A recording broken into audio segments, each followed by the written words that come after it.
Hello, this is Kamal Farahani reporting for MetalTalk TV here at the premiere of the official Ronnie James Dio movie, Dreamers Never Die. We're here celebrating the life, the legacy, and the timeless songbook of one of the greatest voices in heavy metal.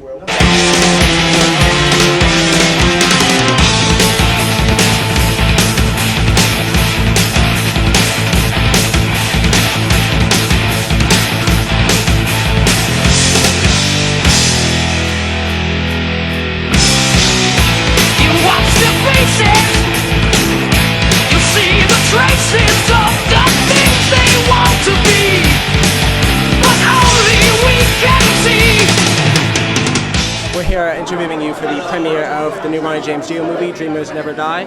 How does it feel to be celebrating Dio's legacy after more than 40 years of working together and sharing time together? It's great. I mean, you know, he was a great friend, and we worked together really well. I'm looking forward to actually seeing this film. You know, it's been in the works for a while. But Ronnie was a great friend, a great singer, one of the best singers, I think, best rock singer. Well, I think it's funny that a lot of labels came out of that first Heaven and Hell album. Like, you created power metal, you created a new way forward in heavy metal. Did you ever think about that when you were doing it, or was it just a natural thing? No, always with any kind of music that we did with Sabbath or Heaven and Hell or whatever we'd done, was what came up at the time, how we felt. We weren't thinking, oh, this is going to be that and this is going to be this. It was whatever we liked and whatever we felt.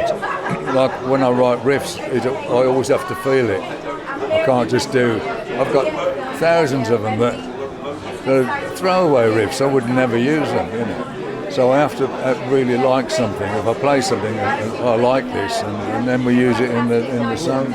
Do you think it's a testament to Sabbath's musicality that they were able to mold and remold around so many different singers, which is something most bands can't even do once? No, that's right. I mean, we've had some really good singers, you know, and known singers, but Ian Gillan and Glenn Hughes with me, Tony Martin, Dio, Ozzy, of course, yeah.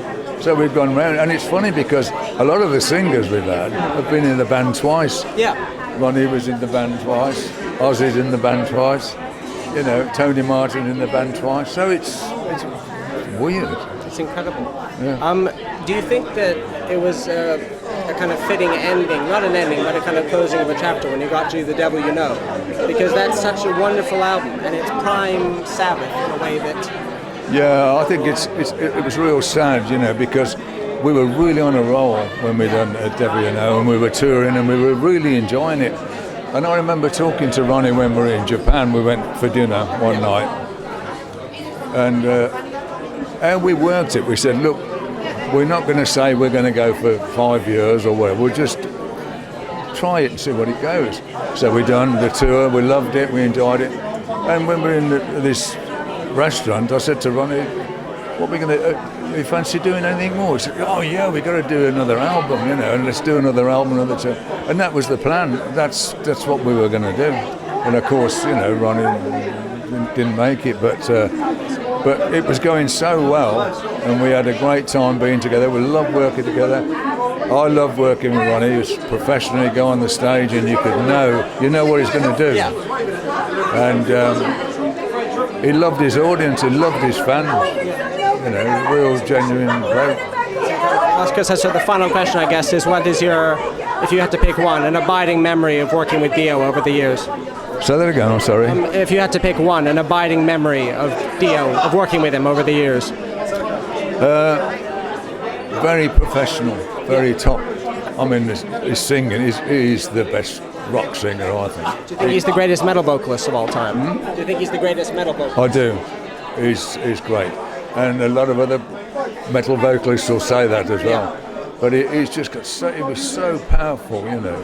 When I first ever heard him, I couldn't believe it, that voice coming out of him. Oh, it's such an incredible voice. So thank you so much. Oh, you're welcome. Been an honor. Well, ma'am, it's such an honor to be here at the premiere of Dreamers Never Die. How does it feel to be celebrating Ronnie's life and legacy? Fabulous, absolutely fabulous. I'm so happy. I'm so proud of the movie. I think Don Argett and Demi and Fenton did an amazing job. And I hope everyone will love it. We made it for the fans, and we hope they love it. Yeah, definitely. Are you watch it tonight? I am. Good. I'm so excited. Good. I was going to say that it goes through all the eras of Dio's work so beautifully and across so many musical changes. Did he ever think about in terms of labels of this is rock, this is metal? Or No, he just did what he wanted to do. That's what the story's all about. Never give up what you were doing. He wanted his fans to love the music he wanted, and he didn't want to be commercial. He didn't care about money. He didn't care about fame. He cared about his fans and his music. And that's what it's about. So wonderful. And especially the film, I think, covers a part where, of course, metal is a little on the decline and grunge is on the Oh, yeah, absolutely. Do you think that changed Ronnie's kind of musical direction for a while, or it was just a matter of all things are fads? Maybe a little bit, but not really. He did what he wanted to do. It was a very devastating time for us to lose your label, not have a label, and have to play clubs, after playing arenas. But you know what, Ronnie didn't care if it was 80 people or 800,000. He'd give his all, no matter what. And do you think that, what do you feel when you see kids who weren't even born when those records came out, and whether it's in South America? Oh, it's amazing now, especially with Stranger Things. They're on there, unbelievable. And the Thor movie, it's got Ronnie's music in it. It's great. I think the younger generation is fantastic. I think it's the first time ever in history that kids are listening to their parents' music. Never before. I didn't listen to my parents' music. That's wonderful. It seems like it's just crossed all barriers, and now there's Well, I think it's the innovators. They were all innovators. Sabbath, Zeppelin, Purple, Priest. They're all innovators, and that music is like timeless. And I'm glad the new kids, the young kids, are finding the music again and listening to it. Definitely. Thank you so much. Thank you so much. Thanks.